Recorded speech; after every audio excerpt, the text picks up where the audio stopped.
It's the London Lowdown. Good evening, everyone. Happy Monday. Start of the week again. The day we all hate. Obviously, big breaking news this evening, and we're here at the weekly Armchair Kickoff. We have a show tonight, the London Lowdown, and joined by podcast founder Keane and we're going to be talking about the Harry Kane news that broke this evening. Obviously, it affects his club, Manchester United, as well, and then we can preview the Chelsea and Leicester game. Keane, how are you doing this evening? Very good, very good. Literally just finished work there now. Just got great news just before we went live that I am now off for the Europa League finals. So I am all happy this evening. How are you? Yeah, no, I'm all good. That's deadly. That's really good because it's wicked awkward the way it's on a weekday, isn't it? Yeah, absolutely. Like, it's I was worried because it was on a Wednesday, and I had it booked off, but then it came back this morning that was declined, so I had a bit of a heart attack today. So I made sure to like we're going to talk about later on about negotiations. I made sure to negotiate my my time off for the Europa League final. It's brilliant. Look, at least to have it off. Kind of the way I look at it right now is the way United have second sewn up. Really, I know you're not mathematically there, but kind of like your last two games of the season, I suppose, in the league are kind of just there to be kind of played. Like there's not too much entertainment in them, but at least with the Europa League is kind of the last big game. Chance to get a trophy and stuff, so it's a good job you're not kind of missing it, or you'd probably see it even if you didn't work, but you couldn't really enjoy it. No, you couldn't have a drink or two or anything, so at least you can now. So yeah, exactly. Like I plan on going on the beer for the Europa League final. I'm not going to lie to you all. I'm going to be quite twisted. So yeah, especially if you game as well. If you win the trophy, Ollie's first trophy, everyone knows I'm going to be partying. Yeah, that's what I was going to say. It's a trophy, like, so it's a big one. It's not every day you get there. So yeah, look, we have Rory in the comments again tonight. Good evening, Rory. Just on about the Harry Kane. Rory wouldn't want Harry Kane at United. Now, look, I spoke to you before the show, Keane, I suppose. I don't think a striker should be a priority. There's other positions. But saying that, you don't say no to Harry Kane. Don't say no to Harry Kane. Look, if you have the opportunity, I know we're going to kind of elaborate on later on the show in full detail, but if you have the opportunity to sign Harry Kane, and like he's the best striker in the league, people can talk about his injury record, but that injury record is neither here or there when you see his goal scoring abilities. That compensates for the couple of weeks he's going to be out. Like let's say if he signs for a club like Manchester United or Manchester City, they have plenty of good attacking players that even if he does miss a couple of games through injury, that they could still have a lot of goal threats. Like Kane's out for like 3 or 4 weeks for Man United in the course of a season, right? You have Bruno Fernandes, you have Paul Pogba, Marcus Rashford, Mason Greenwood, Cavani. You've so many options there, like who can score goals.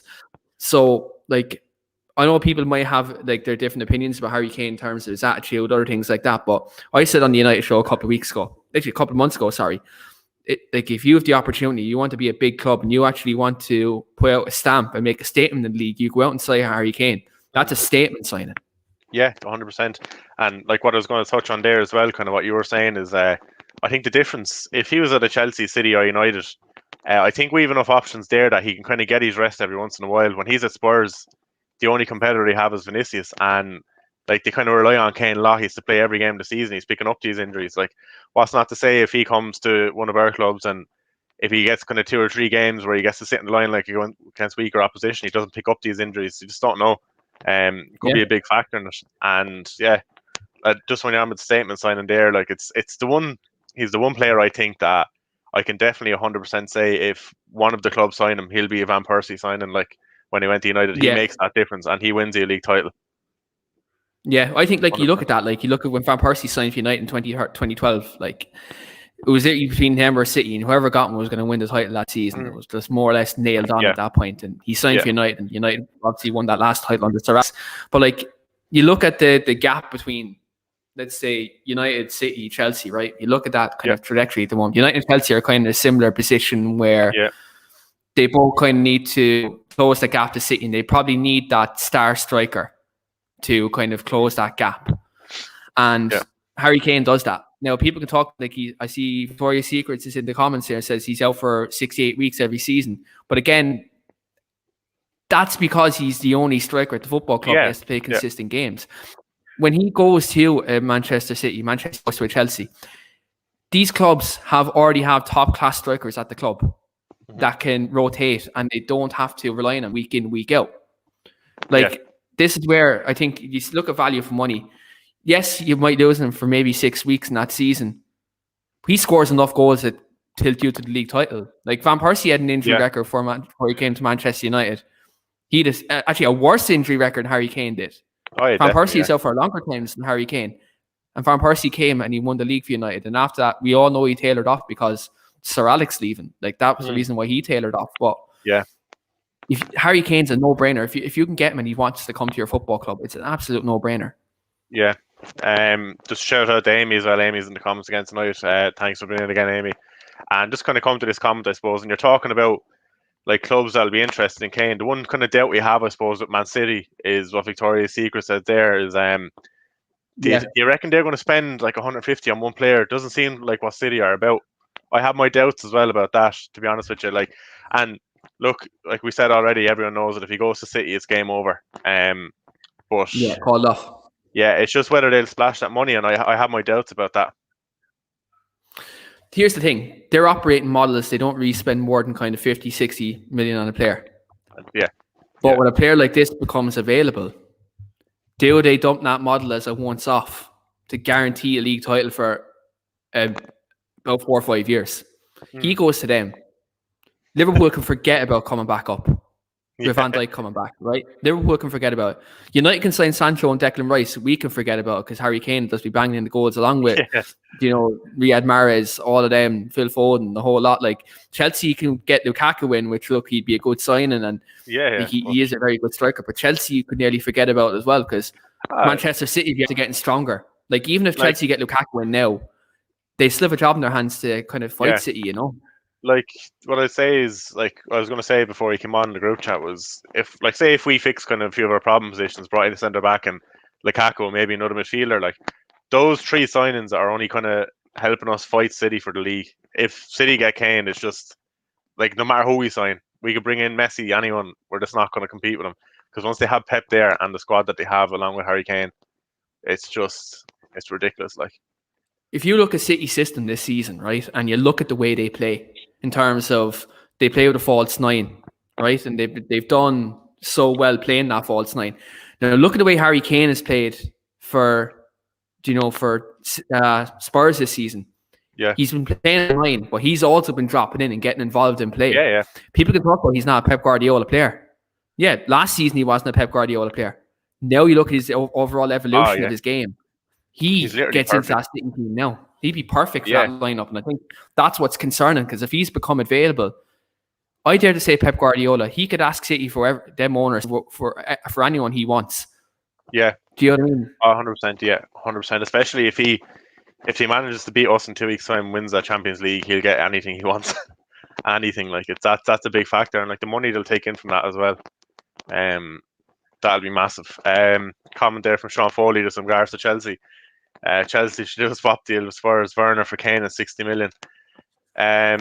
Look, I really do rate Werner, and I think that if Spurs had the chances to get Werner, like not even in a swap deal, but if they had a chance to sign Werner, they'd take the hand off you. But if you were giving Werner for Kane, you'd be giving more than 60 million with it, like definitely. Oh yeah, you have to give, I think maybe even 70 million, 70 for 80 million for that, like.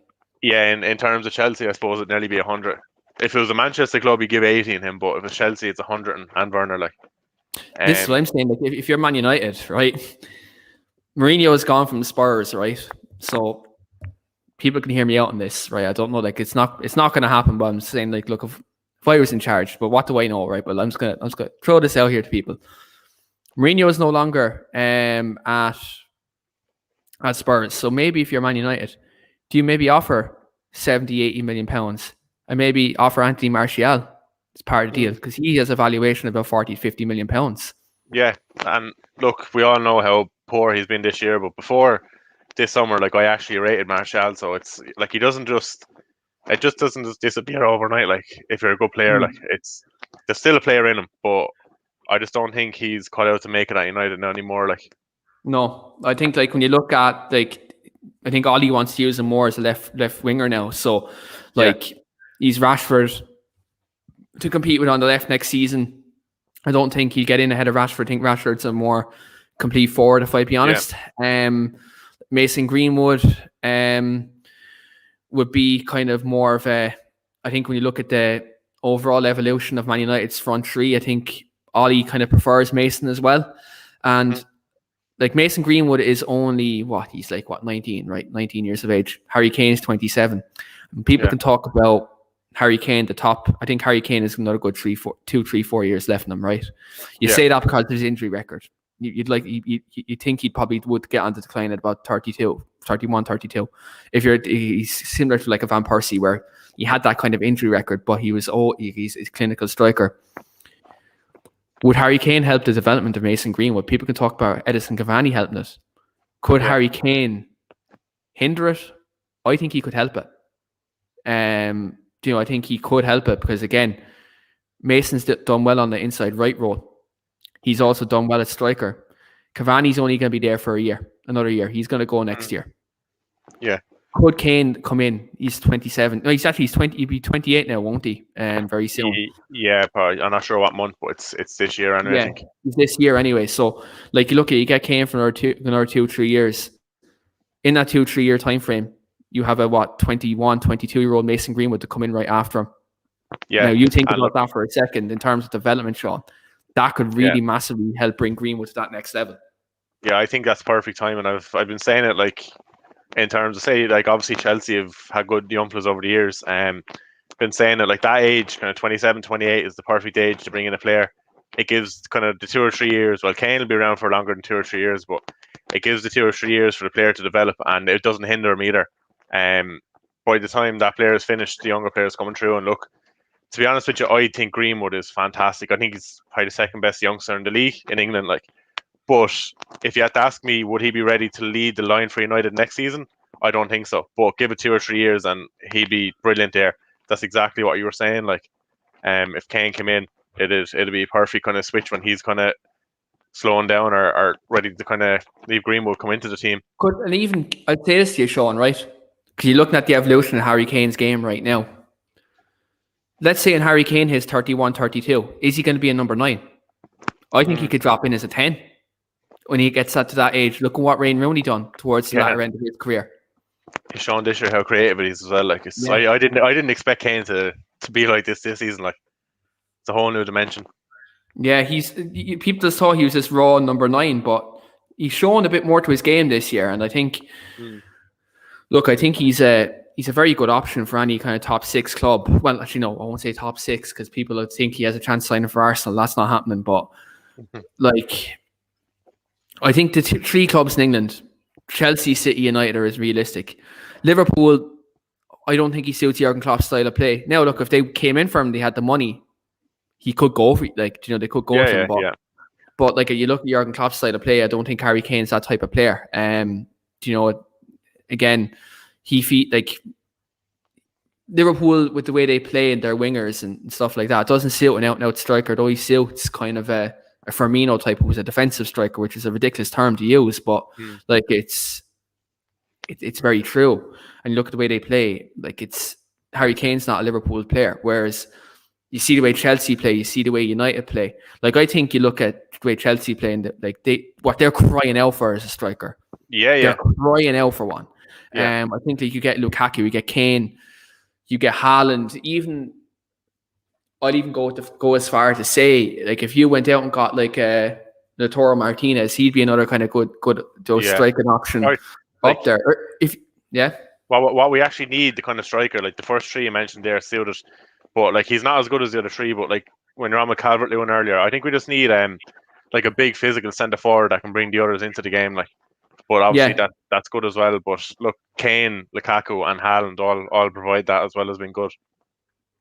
Yeah, 100%. I think so. I think when you look at Chelsea, they need a number 9 to kind of be that finished article. People say Werner is a number 9, but I think Werner's shown this year he's more effective off the left. Inside forward. He reminds me of forward. Yeah, the opposite kind of side to Salah. Obviously he's a right footer playing from the left and that, but obviously he's not on Salah's level because Salah's outputting that is insane. But same kind of player makes those runs in Kind of behind. Rashford as well. Like Rashford wasn't a striker. Like it's not a striker, but he's an inside left forward, and he's very effective out on the left. You know, Yeah. You look at players like that. I think they're not out and out strikers. Whereas like you look at Lukaku, he's an out and out striker. Yeah. Harry Kane, out and out striker. You know. Yeah. Justin Paul there saying Kane never goes to the Shavs. Yeah, that's about Chelsea, I'd say. But I do agree. Like I know I'm being optimistic about Kane going to Chelsea, but as we see him at Modric and everything before, I don't think Levy will deal with Chelsea. And no, not even that either. But Kane, kind of, suppose, I know he's pushing to leave right now, but like if he goes to like say a City or even United, it doesn't do as much damage to him as it does if he went to Chelsea. In like the eyes of Spurs fans and stuff, I think he'd be kind of safer bet to go to a Manchester club that can play in it as well. Go on, if Ferguson and David Gill were at the club, Man United would make this deal. Yeah, 100%. I can tell you straight out now. If Alex Ferguson and David Gill were at this club and this situation happened, they'd swoop in and get him. That'd be a statement. I'm telling you now. Like I think the only thing about it is it'd probably be our only signing, but it'd be an effective one. Whereas, look, I think we discussed it earlier off camera. Like I think United need to make. There's other positions here. United need to sign this summer to make us more of a complete team to challenge for the league next season. But if Alex Ferguson was at this football club, I definitely say this will be a sign. He'd be like, right, let's go in, let's take one from our rivals, let's make a statement, you know? Yeah, definitely, yeah. Aaron kind of touched on there. He thinks he'll go to City or Chelsea because he thinks United will hold on, get Haaland next season. Look, like I said, I don't think he's going to go to Chelsea, to be honest. There's one or two lads that I follow online that kind of have small connections with Chelsea, and they said no, that the deal won't be done with Chelsea. So I think he can kind of I'm half ruling Chelsea out like at this moment, like. But in terms of Haaland and United, I wouldn't be too surprised if he gets Sancho this summer to push for Haaland next year. Obviously, I know it's only putting 2 and 2 together, but the relationship with Haaland and Sancho as well, and just like if United are putting feelers in there and you have Sancho in his ear as well, you don't know what will happen next year, because look at the two Spanish giants are kind of in a bad way at the moment. Juve are in a bad way. PSG are in a good way, but are they going to splash out money in Haaland when they're already paying Mbappe and You look at next summer. He has a 75 million release clause. So I think that next summer is going to bring in a lot of clubs into play, even the Spanish clubs, because they won't have to fork out 150, 200 million firm. Whereas, look, if it's a 75 million release clause and United can meet that next summer, and we do already have Sancho at the club, and you still have a Paul Pogba, Bruno Fernandes, Marcus Rashford, you have the likes of them at the club, and like we had a very good progressive season next year. Like Haaland could definitely come to the football club, and people tend to forget, well, if Ollie's still at the football club. Now people can say Ollie doesn't have pull, right? You can talk about that all you want. Look, Ollie's man management of Paul Pogba. You look at that. You look at his man management of Rashford. He also brought Erling Haaland up and has a relationship with Haaland, so that could play a factor next month. Do you know? Yeah, definitely. Look, I wouldn't rule Haaland out to United. If he was going to move this summer, I think he could rule United out, but I think he's going to stay at Dortmund for one more year and move next year. So United are definitely in with a shout. In terms of Chelsea, I suppose at Haaland, it depends on what they do this year. Obviously, just talk of been in for Lukaku. If Chelsea did splash on Lukaku this summer, I think he could rule out Haaland next year. They wouldn't be kind of changing strikers that quickly, but yeah, look, I think Haaland United could be a shout next season. Kane, I suppose, just a sticky one. You don't know whether he's going to stay at Spurs. I think he wants to stay in England and it's probably silly, but just because of those records, like Alan Shearer's record, to break that, and like people talk about PSG, I think winning a Premier League title would mean a lot more than winning the League On. It's just the competition is bigger, and Aaron's just kind of back in there, following up on his other comment. He thinks United will take Sancho this year and Haaland next. I can see, like Keane said, Lukaku being a good fit for Chelsea. That would be a great move. Look, just before you kind of come on there, I don't know your man, but it's supposed to be a reliable source saying that Conte is going to be leaving Inter on Sunday, and he's the only one that's keeping Lukaku there at Inter. Look, in terms of the price, they mentioned £68 million, I think would be a bargain. Like we've seen, it was mentioned all along 100 million, but if you can get him for the 68, it frees up funds in other positions, because Chelsea are not one player away from winning the league title. They're still 3 or 4 away from winning, I think. So if you're going to buy Lukaku and if you have money for leftovers, then I think it'd be very good for Chelsea. Look, Alan is a comment in there then saying, where do you think he'll go? Look, we'll make a prediction, Keane, will we? We'll go Kane, Lukaku, and say Haaland either this year or next year. Where do you see the three ending up? Harry Kane's going to City. Well, so I'll go Harry Kane first. Harry Kane will go City this summer. Lukaku will go Chelsea this summer. And Haaland will go United next year. I have the exact same prediction as you. I suppose next year, now if Haaland doesn't move this year, next year we'll kind of come back. We can look back on this and see if we got him right. Yeah. But yeah, no, I think that's a solid prediction. I know Jack kind of mentioned the group beforehand. He said he bet his life on Lukaku not ending up at Chelsea, but realistically, who else are they going to get in right now? There's three top options there. There's Kane, who's number one, if not as in Chelsea targets, but quality. Kane is number one at the moment. Haaland is just behind Kane. I think Kane's a more complete player at the minute, but Haaland is going to grow. And then third, I suppose, Lukaku, who I think is definitely brought on his game a lot, and he's a top striker now. But obviously he's not on Kane's level, but he'd make a big difference to Chelsea if they brought him in.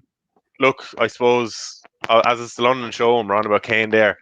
If he did move this summer, do you think Spurs are going to spend big to replace him?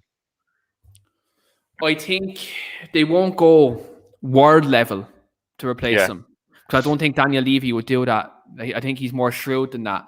I put up a tweet saying would Dominic Calvert-Lewin be the one to replace him. I got a bit of backlash for that, and I'm obviously it's great that we're live, so I can actually give valid reasoning as to why I think Spurs will go for Dominic Calvert-Lewin if he leaves. First of all, he's 23 years of age. He's resale value, because we all know Spurs like a good deal. They all love good resale value off a player. Gareth Bale, you look at him, he's an example of that. You look at the profile of striker he is, he would be a replacement for Harry Kane. People say his hold-up play isn't good enough. I think they're nuts to be. He is. It is very good. It's very good, and he's only 23. He can only get better. And if Spurs get a good coach in, he can improve. Yeah. No, I get the argument of why would he leave Everton to go to Spurs? You look at the way Everton are building. They have a new stadium. They have Ancelotti. I can understand that, but I can also understand, look at Spurs' facilities. You look at their state-of-the-art stadium.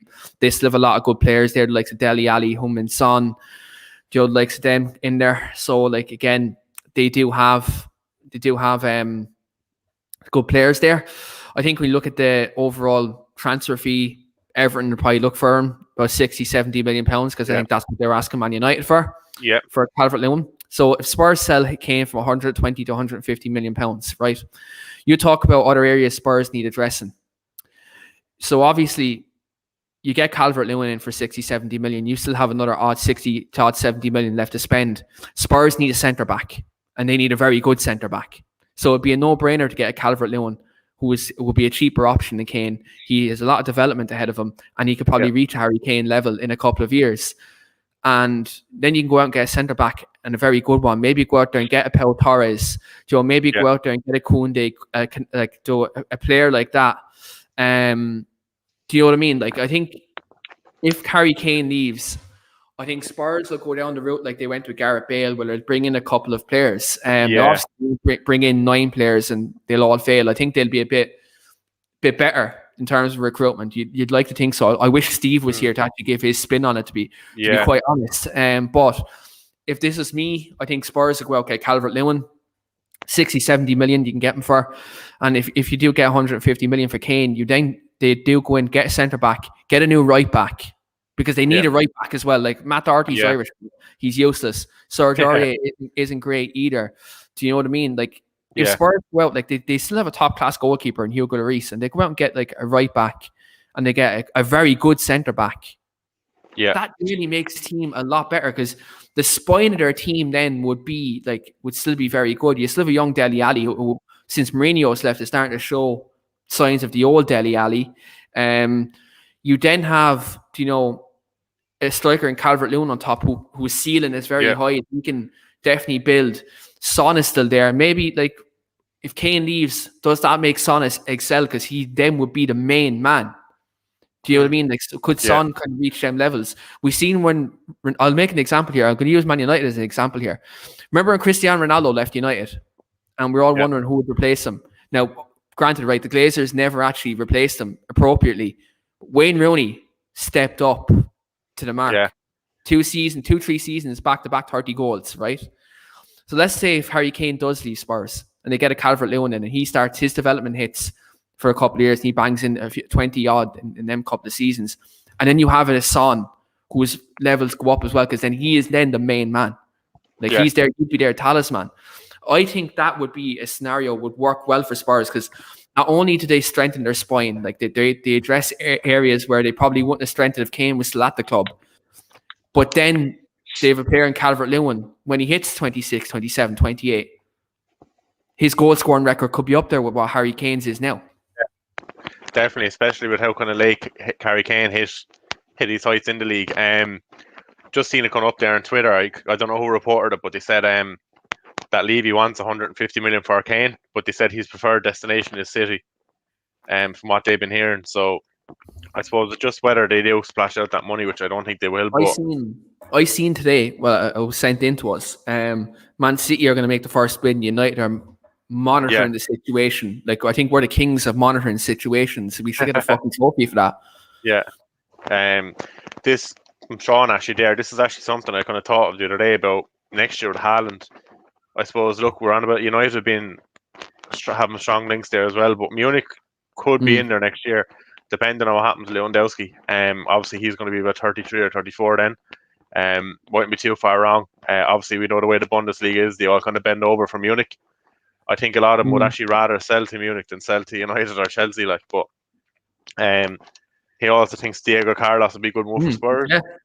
Yeah, good player, experience. He's a captain. He's massively improved that defense. But again, the only thing I'd say about that is he's kind of come towards his late 20s. Like I don't think if Spurs are getting a centre back, they'll go for someone from early to mid 20s who's a very good and again who has resale value. I think that's the way they kind of go with their transfers. I wonder. Like again, look, I think it's a no-brainer, but like when you look at it, I think they would go for like a Torres, a Skriniar, because Skriniar was close. Yeah, I was just about to say him, and then who they were close to signing him before, and they were linked with again. The summer that's gone was Paulo Dybala, Juve, and he's supposed to be leaving there in the summer, so he could be kind of another option I suppose they'd look to bring in. But yeah, look, I think it's going to be an absolutely crazy summer between all these players moving and the money. Like obviously in COVID times we didn't expect money to be spent, but a lot of the English clubs seem to have it there, seem to have an advantage over the foreign clubs. So absolutely, could be a bit of money spent. Look, I suppose Lukaku, Haaland, Kane, possible movers there. If Kane did manage to move, I think it could start the merry-go-round with players kind of move him. Obviously, the money been put into it. If say City bought him, for example, it's 150 million in Spurs' pocket. Say Spurs bought a Jack Grealish or a Calvert-Lewin. Those clubs with money, they could take like a Tammy Abraham off Chelsea, and it could give Chelsea money that kind of way. It just starts to kind of ripple effect. So, like the same time, like in 2017 when United signed Lukaku, Chelsea signed Morata.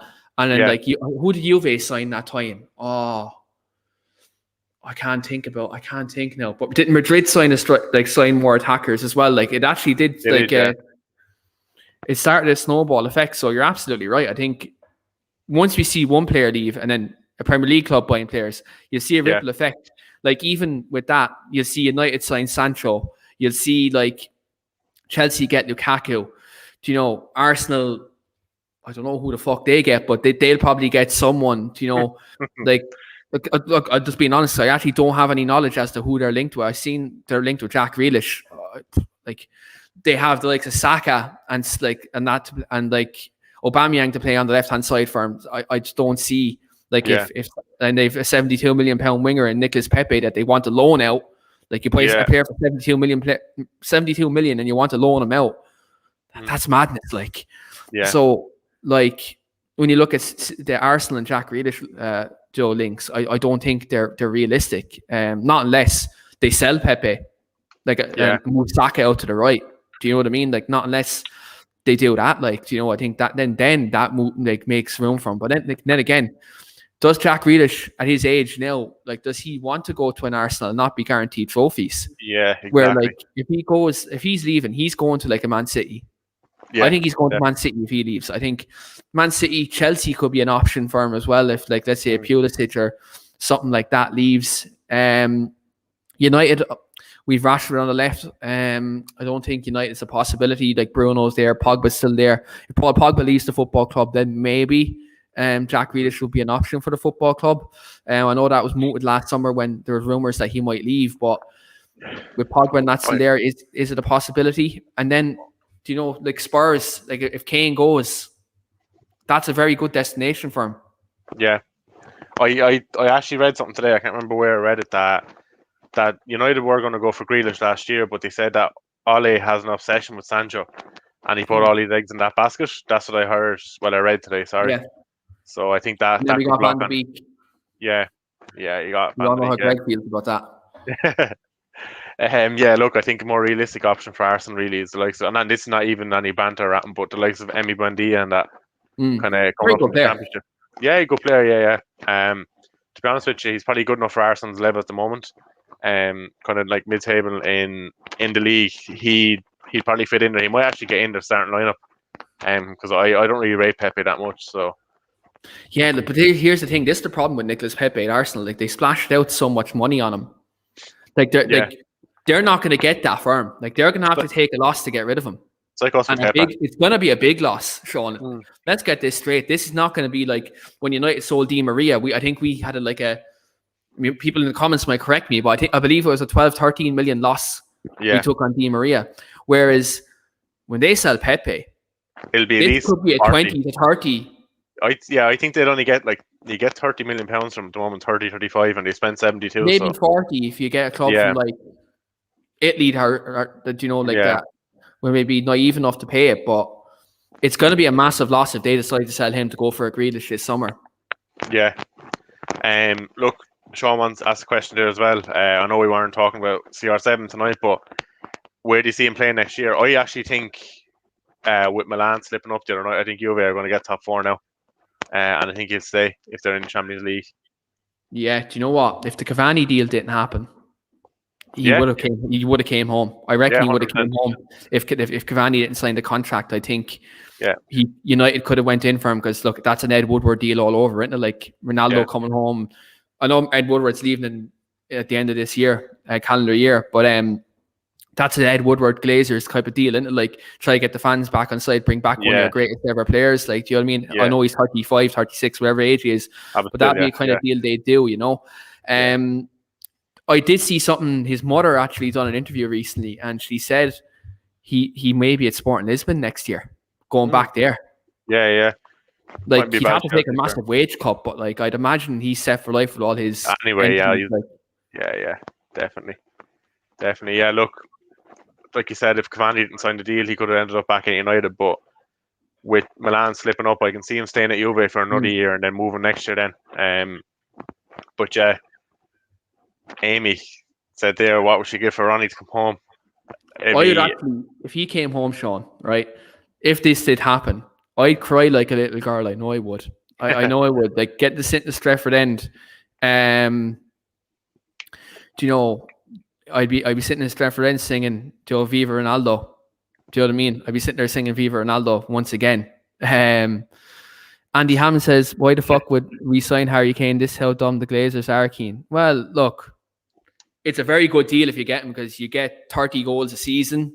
Yes, he's out for 5 or 6 weeks in the season, but we already have players like Cavani and Greenwood who can deputise for him. We can rotate. We have a big squad in the attacking areas. We have Bruno Fernandes, Paul Pogba.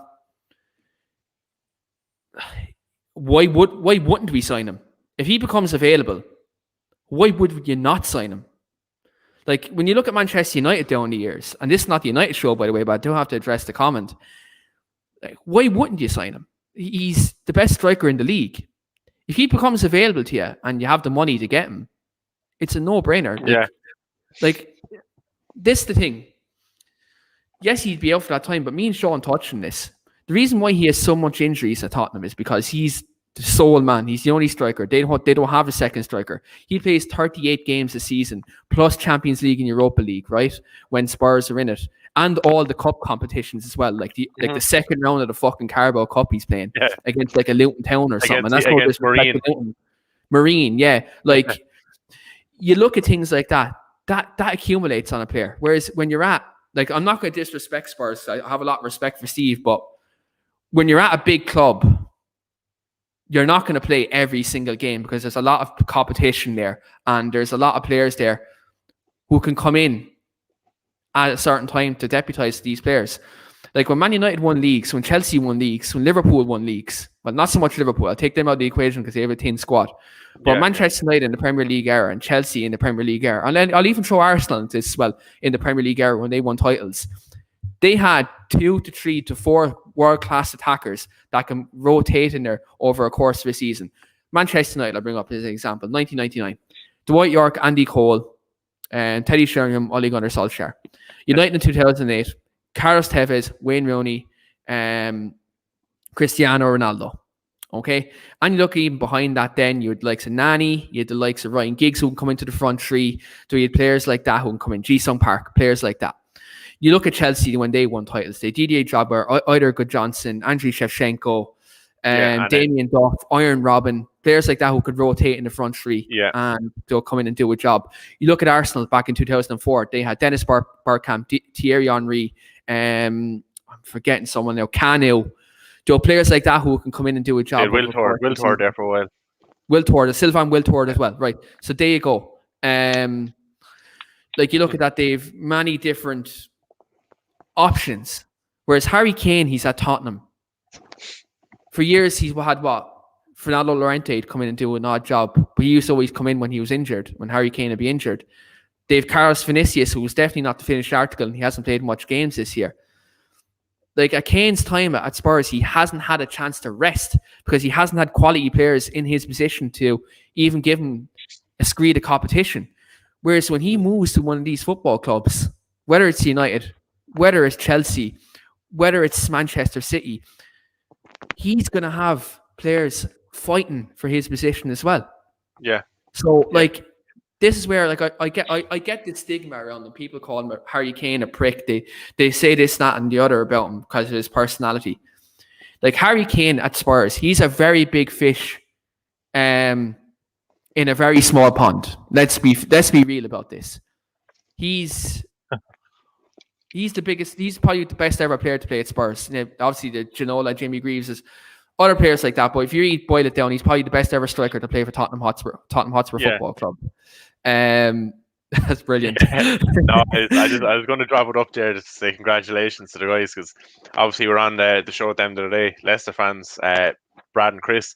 I was actually confident going into the game they beat us, but I was saying to you, I was obviously sickened Saturday when we got beaten, but I had said it to you afterwards that if we were going to lose to anyone, I'm kind of happy that it was someone like Leicester that we lost to. Obviously, after kind of the fairy tale story that they had in the league, and obviously everything that happened with the owner and how they've kind of kept the team up since Rodgers came in and they've kept competing. I'm happy that Leicester actually were the team to beat us. But I just wanted to kind of touch on and say congratulations to the guys. I say they're delighted. I think it's the first FA Cup they've ever won. And yeah, I think they're all very hungover. The weekend, I think they had a lot. They drank a lot of beer from what I've chatted to the two lads. Over the weekend, I did drop both of them a message and did give them to share my congratulations to them.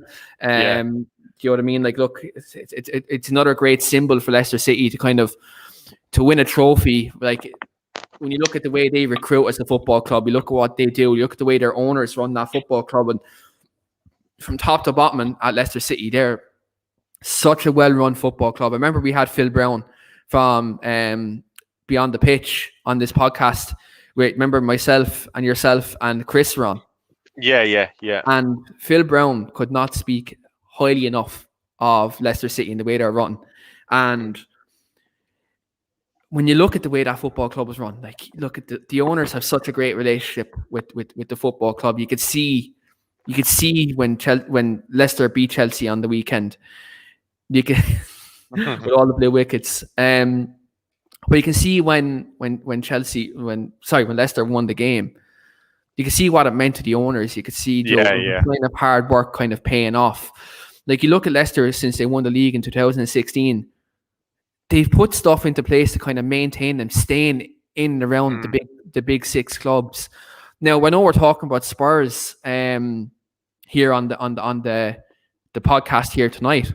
Leicester are a big six club. Spurs aren't.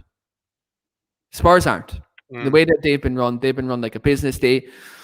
They're only going downhill. They're not going uphill. Leicester are part of the Big Six. Spurs are not part of the Big Six. Spurs haven't won a trophy in a long time. Leicester have won a league and an FA Cup, and they've a better squad than Spurs. Apart from Harry Kane and Heung-min Son, I would take every Leicester player ahead of every Spurs player at this moment in time. Yeah, 100%. If you ask me who I'd be more worried about in a game of football, if you're worried about a team coming to Old Trafford, well, I know both Leicester and Spurs beat United at Old Trafford this season, but like, if you're telling me more threats, Leicester would be a bigger threat. And look, again, Leicester are more interesting at the moment. Like, Leicester are here to stay as a top 6 club. Yeah, definitely. With their recruitment policy, that it's working, and they're an example for the likes of like Arsenal.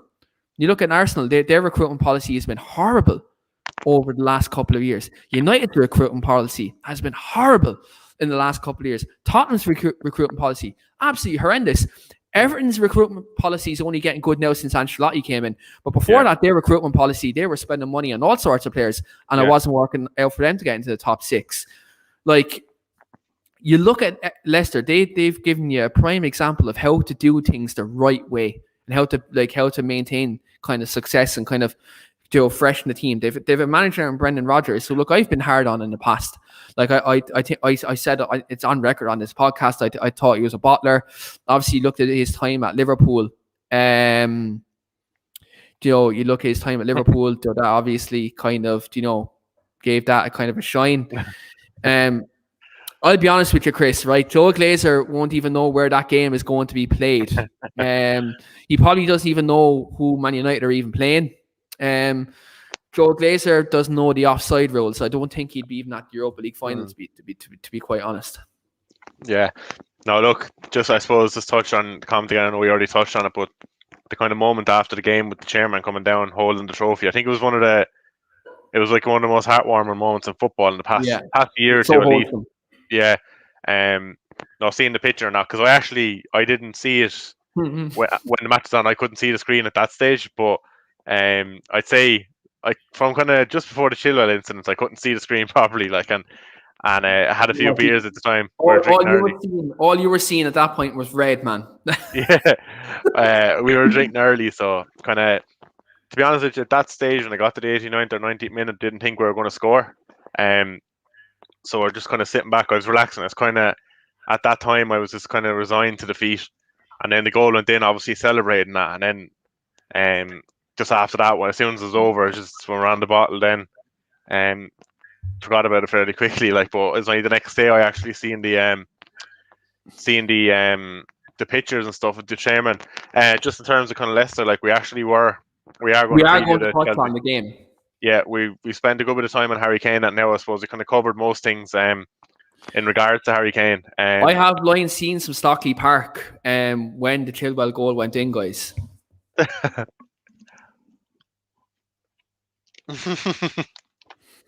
And then Deck have seen that the other day, actually, yeah. I suppose, look, there's one more thing, I suppose, before you go on to the kind of Chelsea-Leicester preview. I was reading there from Miguel Delaney. He was on about Harry Kane, but he said the tricky situation for Kane is that Chelsea are the English club most willing or able to pay, but it's the most politically difficult, and he's obviously preferred to leave on good terms. Kind of something I touched on earlier about, I suppose, if we went to a Manchester club, he wouldn't get the backlash off the Spurs fans as if he would if he went to Chelsea. That's something that kind of Miguel touched on there as well, and I think that's actually a very good point. And then I'm actually glad a Leicester fan agrees with me, Keane. I ranted. I actually don't mind that we lost to Leicester, so I'm actually okay with it. But I'm fully convinced that the freeze frame that Sky Sports used was used the freeze frame when the ball had left Thiago Silva's foot.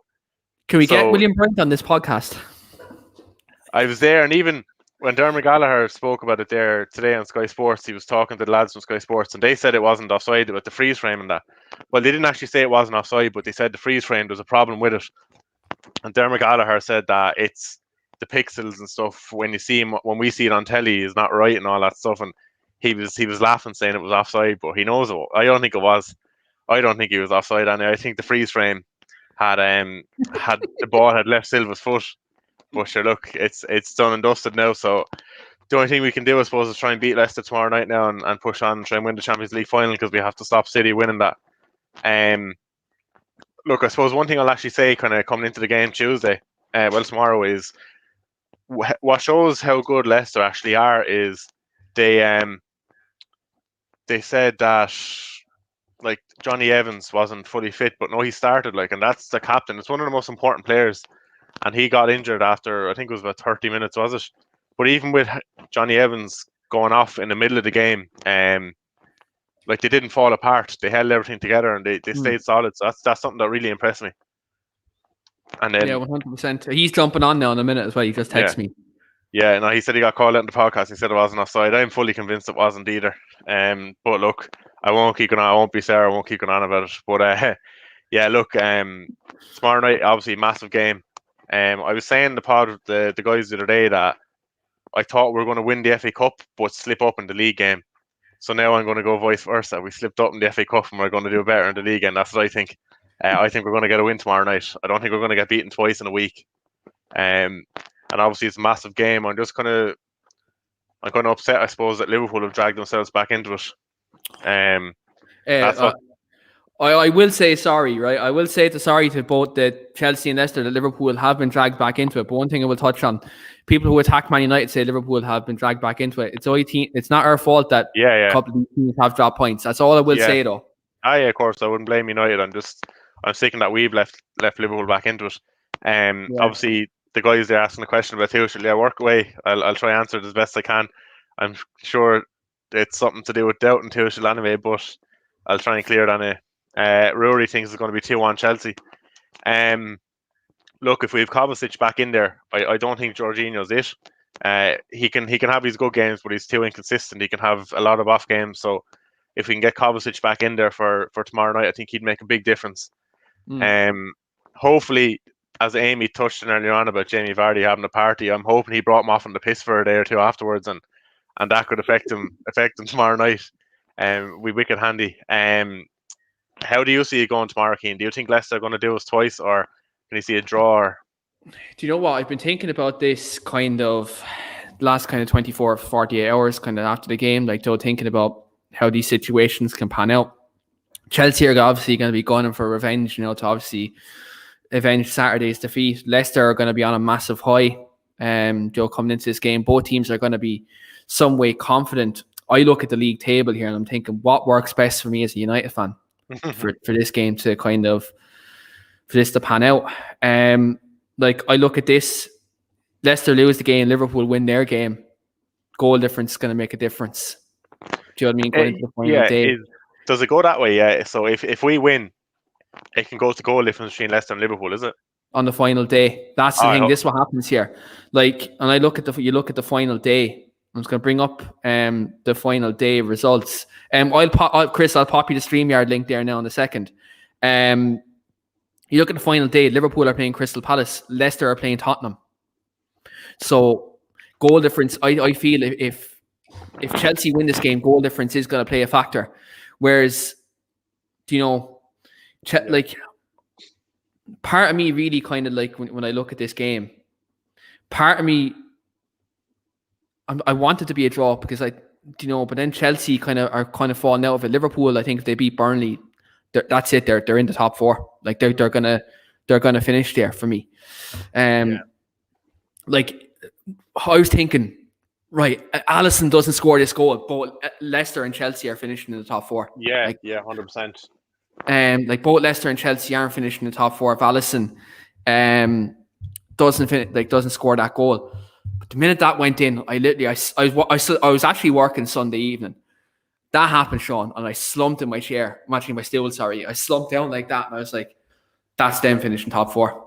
Yeah, that's exactly it. And I knew that goal that got disallowed in West Brom, I was so angry over that.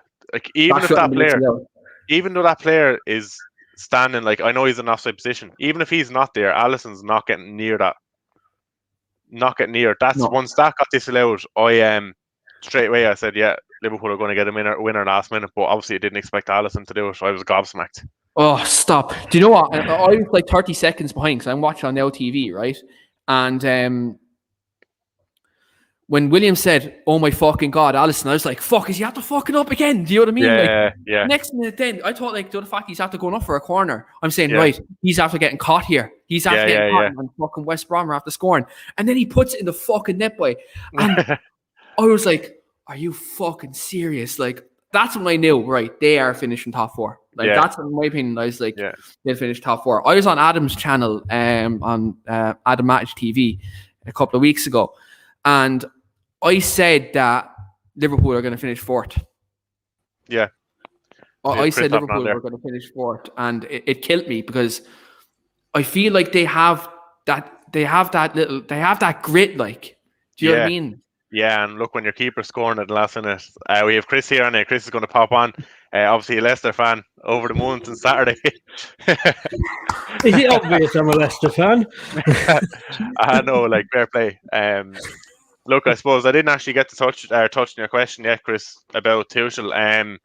No. I didn't actually see the interview after the game. The guys spoke about it in the group chat, and they kind of complained about him and that. I actually still have to go back and watch it, to be honest, the interview.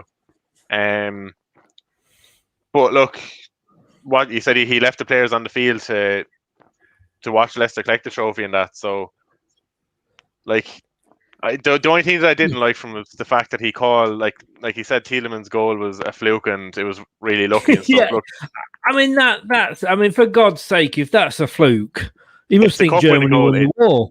You know what I mean?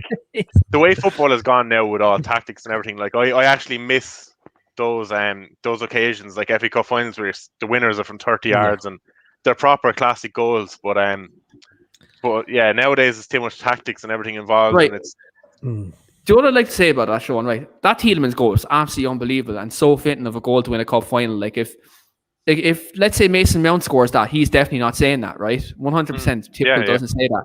But imagine, I'm just going to say this.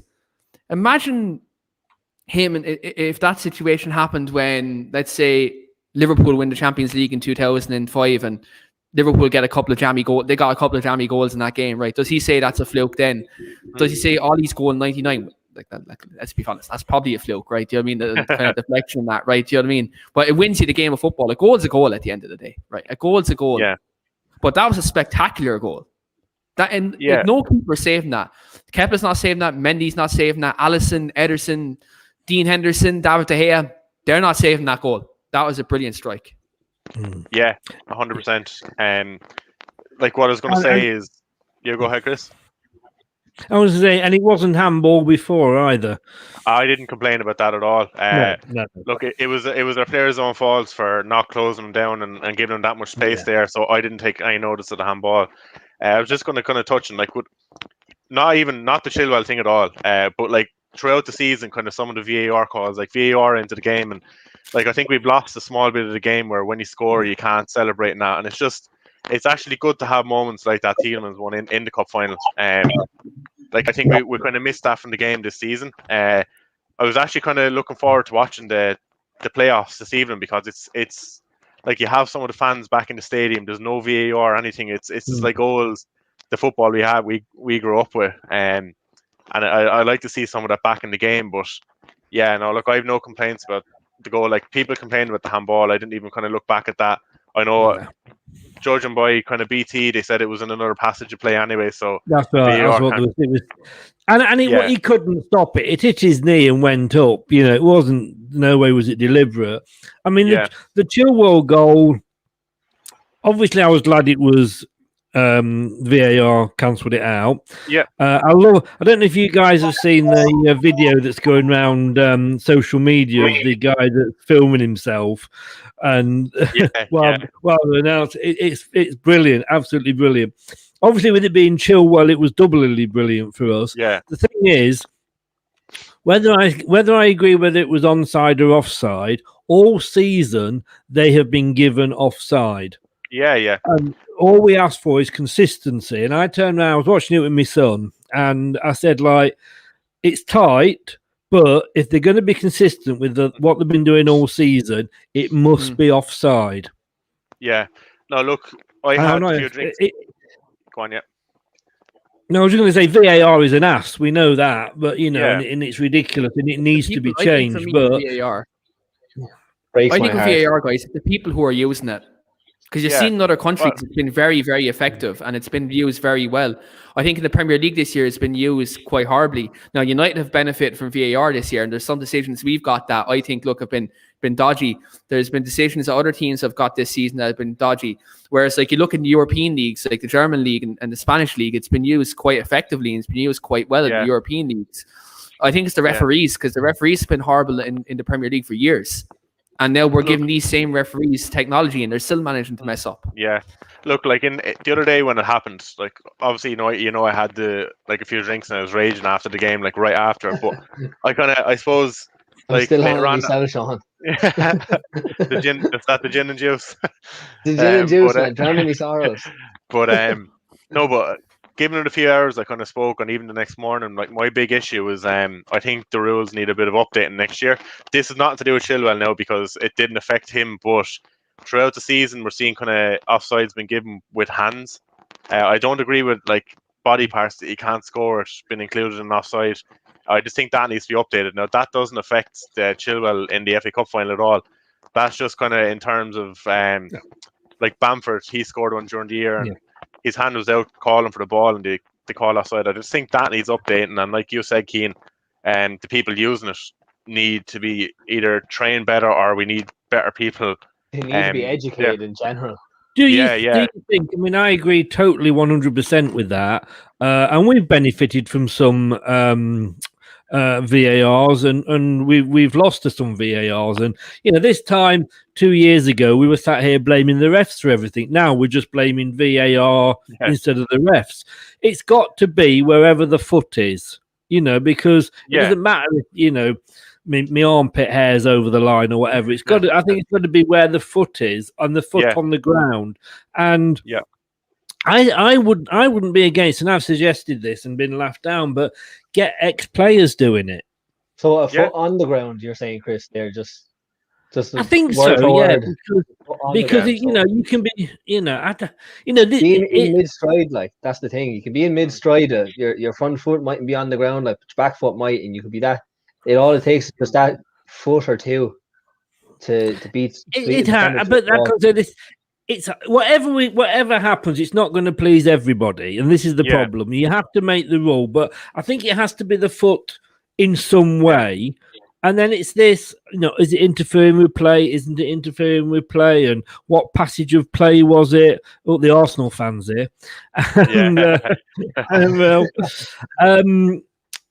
They were happy for us to win as well, by the way. I don't know why, but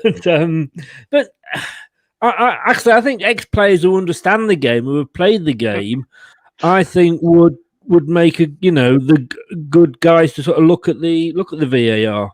Yeah, like I completely agree with your take on the consistency. Reading Melina's comment.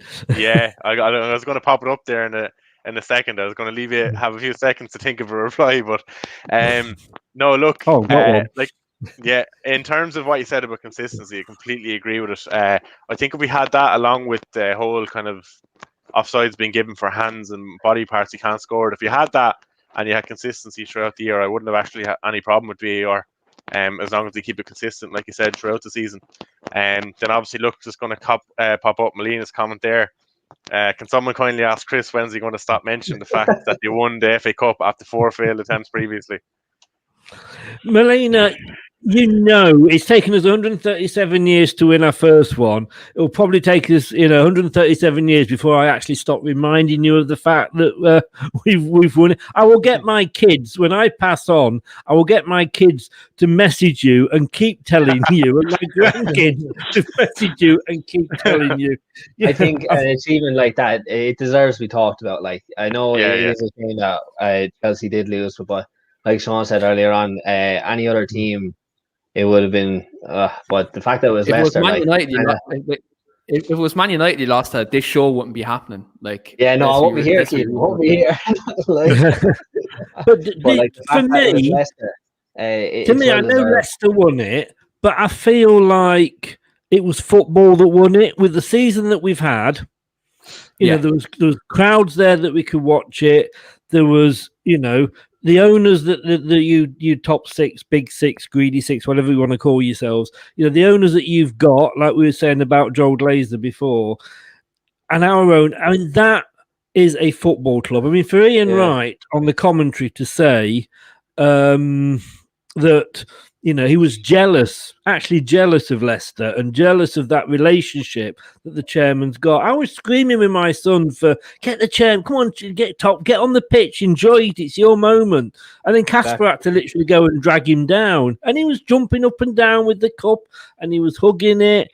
And, oh, God, you know, we weren't sure when his dad died whether they'd stay or not stay, but, you know, he said he's going to carry it on. And we just love them. There's no other word about it. We are so lucky, you know, and that's what, like I say, for me, yesterday was a win for football. I'm sorry to Chelsea fans, you know, we all want our team to win, but after everything that happened earlier this season, I think everybody wanted us to win unless you were sort of a Chelsea fan. Just adding on to what you're saying, it's a win for football. I think it's just two clubs. Fans, they don't hate each other, like, do you know what I mean? The fans are generally enough, like, no bitter rivalry there, like, so it is nice to see not so much hatred, like, in fans' direction, like, fan on fan, like, do you know what I mean? It's I think there's too much tribalism in football anyway, in terms of though fans hate each other. I think there's a bit too much tribalism in that anyway. Like, do you know, this is what I love about platforms like this, where fans can actually come on and discuss with each other about each other's football clubs, like, you know, like even Liverpool fans, right? Like I have banter back and forth, Liverpool fans, like, do you know what I mean? But sometimes the hate between Manchester United and Liverpool fans goes a bit sticky. Sometimes hate between Arsenal and Tottenham fans goes a bit too far. I think tribalism in football is a bit too far sometimes. Liverpool fans are pure deluded though in most of the case. I will say that they're just pure deluded, like. That's really helping, you know, cut down the hatred between the fans, isn't it? That's not coming from a place of hate. That's coming from pure fact.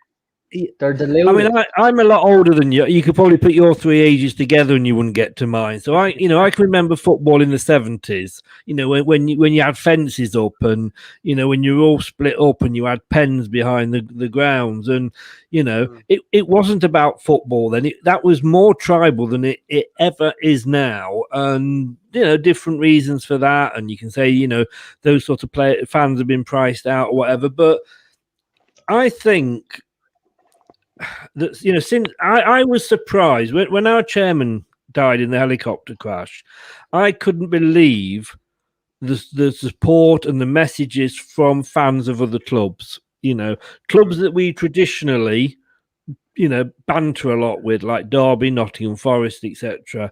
And that kind of brought all the fans together. I think when we won the Premier League, that kind of brought everybody together except Spurs. And I think with this ESL that's happened this year, that's brought together the fans again, because, you know, you guys hated it as much as everybody else did. So I think there's a lot of things there that have happened that are bringing the fans together. And, you know, these sort of shows as well, which, you know, there's lots and lots and lots of them now. You come on here, you have a bit of banter, you have a bit of laugh. I come on and wave me flag in your face and what have you. But, you know, it's banter, you know, and at the end of the day, you know, the rule in my group is, you know, you have banter, have fun, have a laugh, but it doesn't get personal. Yeah, exactly. Yeah, absolutely. You see it from a tragic incident happening with fans, with players, way up, as you said, to the top tier. Like even when fans pass away, the diehard fans of a club, all fans from all different clubs come together and show support. So it is something magical to behold. Like, yeah, definitely. Look, we're just on with kind of banter and that there, Keane. I think we have an Arsenal fan there in the comments who Emery knocked out in the semi-final, saying that you're about to use the Europa League final too. You know, Emery. What's your take on that? Well, first of all, it must be tough to be an Arsenal fan at the moment. Like you sack a manager to improve your team, and you're 5th place when you sack that manager, and you now are 9th or 10th, and that manager knocked you out of the Europa League But good evening anyway. Good evening anyway. Arsenal haven't a leg to stand on. I'm sorry, they just haven't a leg to stand on. She'd have Emery back now, I'll tell you. Unai Emery is a Europa League specialist, so it isn't out of the realms of possibility. It isn't out of the realms of possibility that they defeat us. But I'd like to think we have enough quality to win a one-off game against Villarreal. If it was over 2 legs, I'd be worried. I feel like, though, with the quality we have in our first 11, hopefully, fingers crossed, Harry Maguire is back for the game. Even if not, we've beaten better teams than Villarreal in the competition this season. With the likes of AC Milan, we've beaten Leipzig in the Champions League this year. We've beaten PSG. We've beaten teams in Europe this season. I feel like we'd have enough. And look, when you have Bruno Fernandes and Paul Pogba and Edison Cavani in your first 11, you always have a chance. Yeah, I think Man United will win it. I really, really do. I'm finding it harder to pick. No disrespect, guys, but I'm finding it hard to pick the Champions League winner.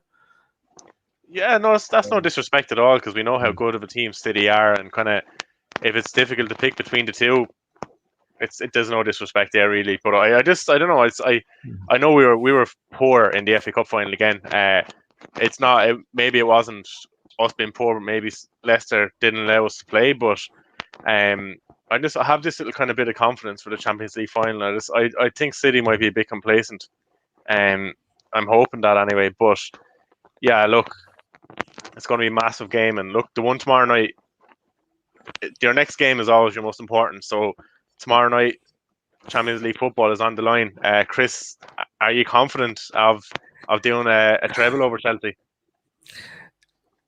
To be honest with you, actually, yes, I am. Because I looked at Chelsea yesterday. Yeah, you weren't on your best form. But in fairness, neither were we. But in fairness, we probably didn't have to be. And I was really surprised at Chelsea because I wasn't confident going in at all. I know I predicted a Leicester win, but I'll never predict against my own team. But I thought you would easily beat us. I was very surprised, and I was saying I think if Tuchel had been there at the start of the season, I've said this, I think Chelsea would have been challenging Manchester City. You've now, I think what for me's made a bit of the difference is the Liverpool game the other night. And they've won that.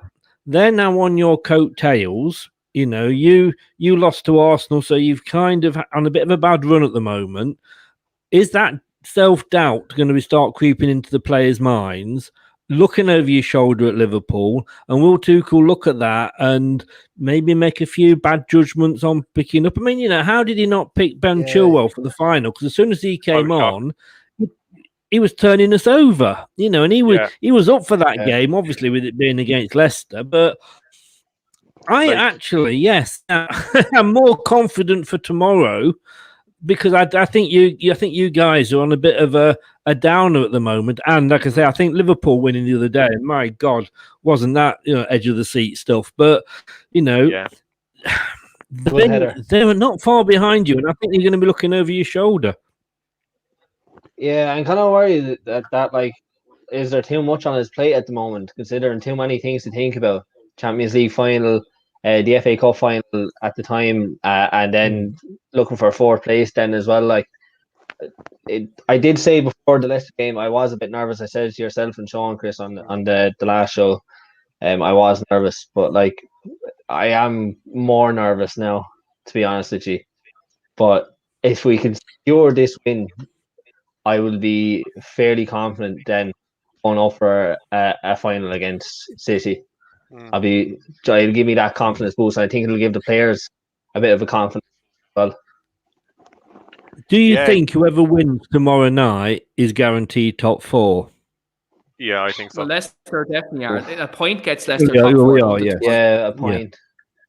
Yeah, if we win, we're guaranteed it. But again, it's that confidence that it gives you. But I've got a question for the Chelsea fans here. Nothing personal, Keane, but I've forgotten your proper name, of course, Wan-Bissaka Freeney. But I still don't know where this comes from, man. Hey, if they've called you after Roy Keane, if you were born now, you could be Wan-Bissaka, couldn't you? I know. I reckon. Right. If I was born now, if I reckon if I was born now, I was definitely getting named after Bruno Fernandes, 100%. Yeah, but that's not as funny, is it? Let's be honest with you. To be fair, though, right? But to be fair, Harry Maguire is our captain, and Roy Keane was our captain when I was born. So maybe I'd be called Harry. To be fair.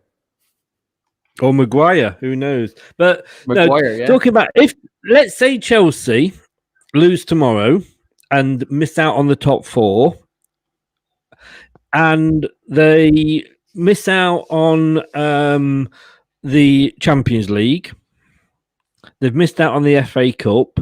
Does Tuchel go in Abramovich's eyes? No, not a hope. No, I don't think so. I from what I've been reading, I think he's done enough to convince Chelsea that he is the right man. Obviously, if that happens, what you just said there, it's been a complete failure of a season for Chelsea, switching managers halfway through and that happening. But no, I think he stays. He gets next year at least anyway. I don't think we can get anyone better than Tuchel at the moment. Obviously, Pep's at City, Klopp's at Liverpool. Brendan Rodgers seems happy at Leicester. I think he is. I just think this whole giving managers half a season. Bring Jose Mourinho back, no? I think given this the whole ideal of giving managers half a season to prove themselves and go off and make the club back to its glory days, I think it's a hoax. Like every manager needs time to settle in and then get their foot in it with matches and winning games and all that crack. I think giving them 6 months is stupid, and then sacking them straight after when they don't get results. Like, you can't just turn over a club like that with a click of the fingers. Look what happened with Mourinho. He got time, but then results went down. They gave him 18 months. They gave him money. He was gone. You look at Ollie United. He's been given time and it's worked out to an extent. We're making progress every single year, since he's been in the job. He's improving season on season. Tuchel has shown in his short time at Chelsea that he's improved the team. The Chelsea under Lampard compared to Chelsea under Tuchel are chalk and cheese. Exactly. Do you know what I mean? Give Tuchel a full season. See what happens then. Do you know what I mean? Exactly. Well, was Lampard given enough time though? No, you know and I'm gonna say no. Maybe not, but I think the signs were there that he wasn't going to cut it in the end. He done well last year with the younger players, but I just think once he got the big window in the summer, he just didn't know what to do. My big issue with him was he never knew what his best team was, and he changed a lot. And I don't know, he just couldn't set on a team, and it cost him his job in the end. But I think he maybe wasn't given enough time, but I think he could kind of tell from his time there, kind of this season, that he wasn't going to cut it. But there was murmurs of the Chelsea board even deciding last summer that he wasn't going to be the man for the job, which is ridiculous because he got his top 4, with the transfer ban and losing Hazard. But Sean, I think you have a comment to go to there. Is this from Sean Foley? Yeah. Oh, mother of God, that's scandalous. That's scandalous, Sean. I'll go home and take the head off. I'll go home and take the head off him now. Sean is Evan's brother, Chris. So he's my little brother, younger brother. Is he? Yeah. Right, guys, I'm gonna let you get on. I've hijacked your show long enough. Thanks for having me on, Chris. Before you go, quick score prediction. I've gone with I went with 2-1 for the final, and I think you are going to really want it tomorrow. And I think you'll get a goal, but I'm going to go 2-1 again. 2-1 again this time. The triple over you. You haven't beaten us in 5 games in the league. Yeah, I know it's unreal. Thanks for reminding us, Chris. Anytime, mate. Anytime. Here to please. I'm here to please. That's perfect, Chris. Thanks a million for hopping on. Really appreciate it. Thanks for having me on, mate. Thanks a million, Chris. Good luck in the Europa League and the Champions League finals, guys. Thanks a million, Chris. Thanks, Chris. Appreciate it. Cheers, mate. Take care. Stay safe. Cheers, bye. Bye-bye.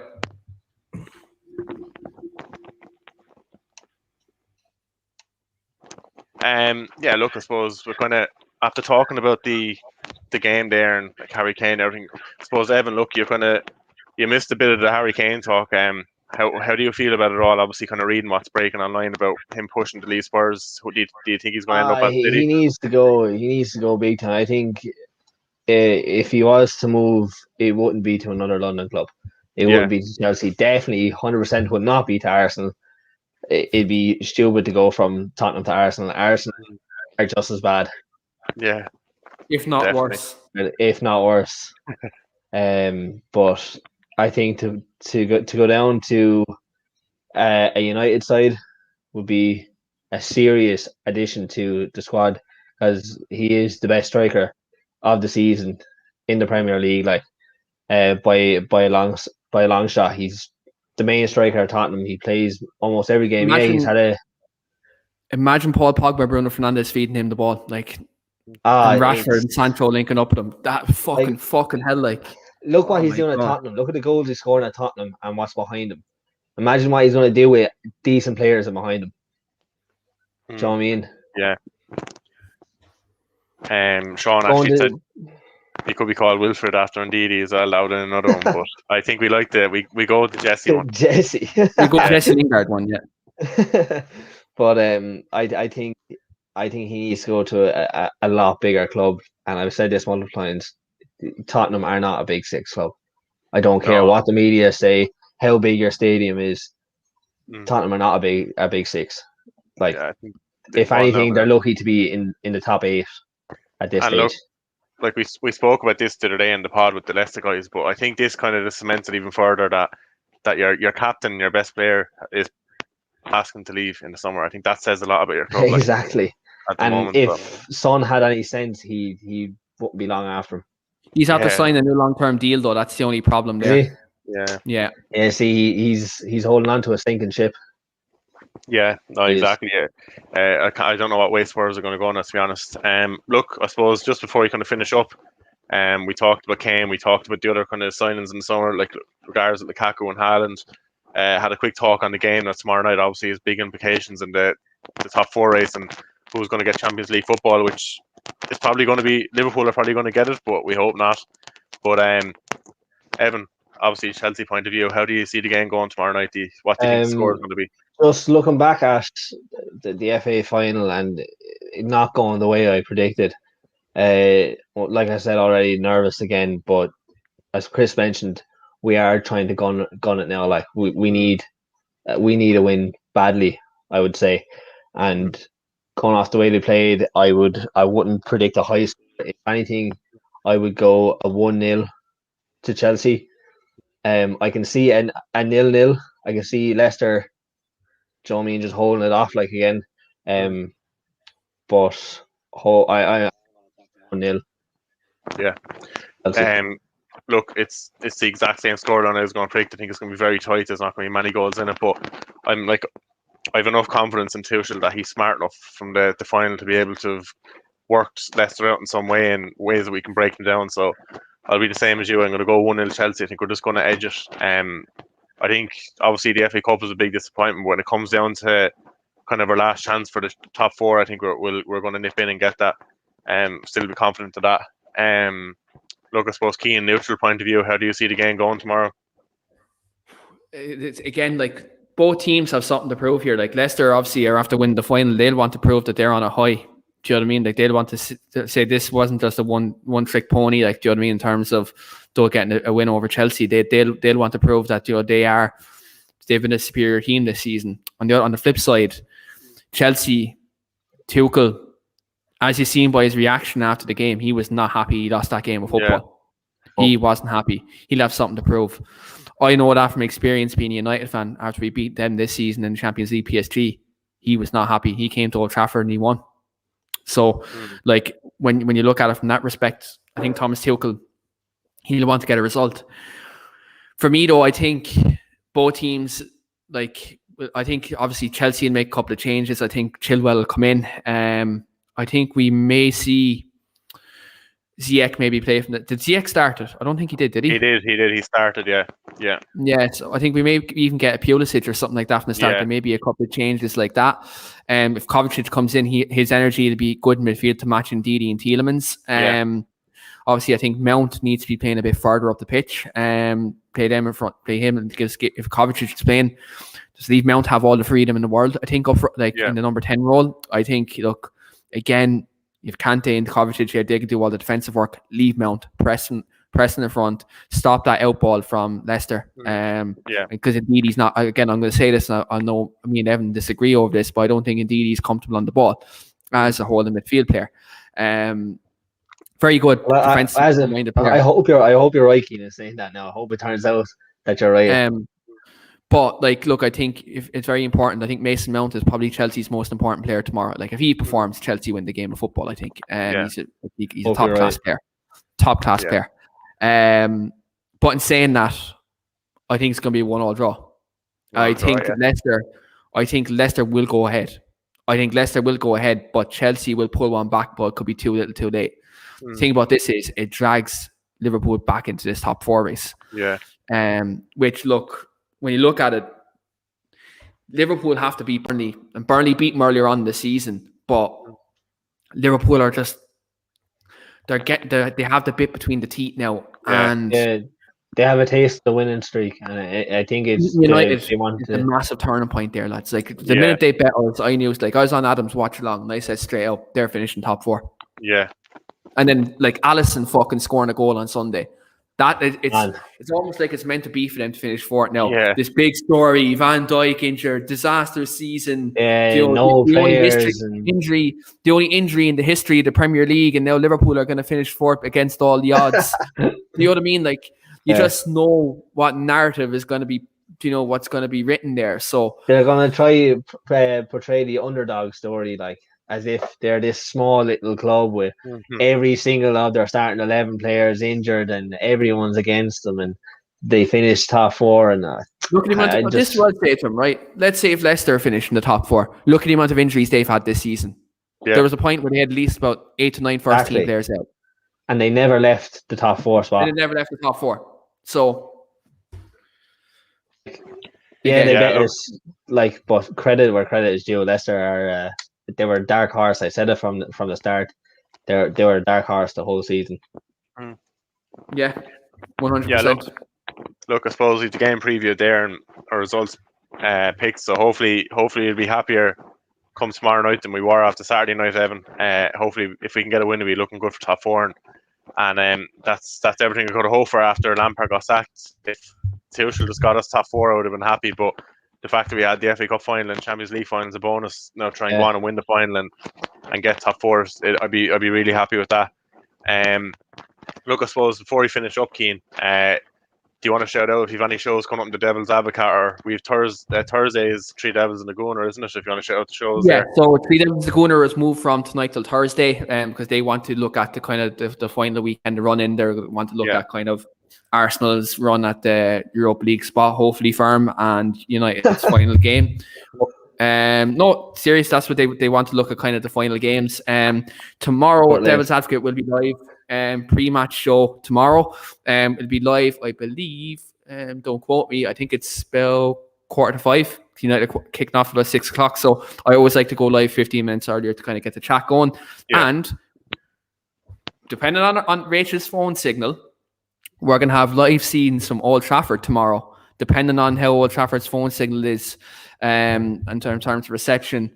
We're going to have live scenes from Old Trafford tomorrow, pre-match. We may see the protests as well. So hopefully we've live scenes. Hopefully if Old Trafford signal is good. Hopefully. And I will I'll be obviously hosting there, talking the lineups, etc.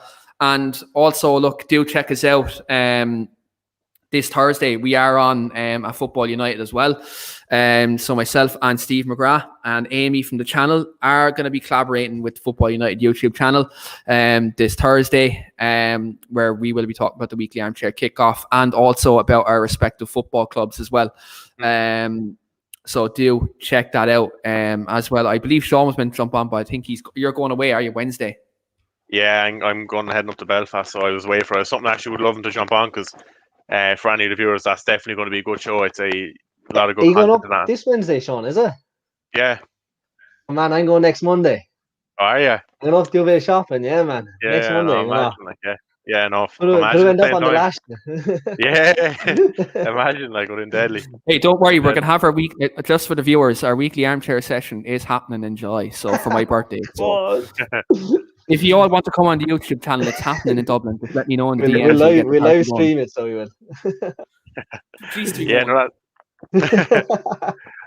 that's perfect anyway. Look, I suppose for any of the viewers there, you can see under our images there, you'll see our Twitter handles, and Keane, that's your one, isn't it? At Keane Franey. Yeah, Keane_Franey for all your Twitter shithousery. Yeah. No, everyone make sure to drop us a follow and interact in future. We all love a bit of football talk. And thanks everyone for coming into the comments tonight and viewing the show. Really appreciate it again. And most importantly, make sure to like and subscribe to the Weekly Armchair Kickoff on YouTube. Follow us on Twitter as well, and even add us on Facebook. We appreciate everything that everyone does and contributes to the show. Thanks again, guys.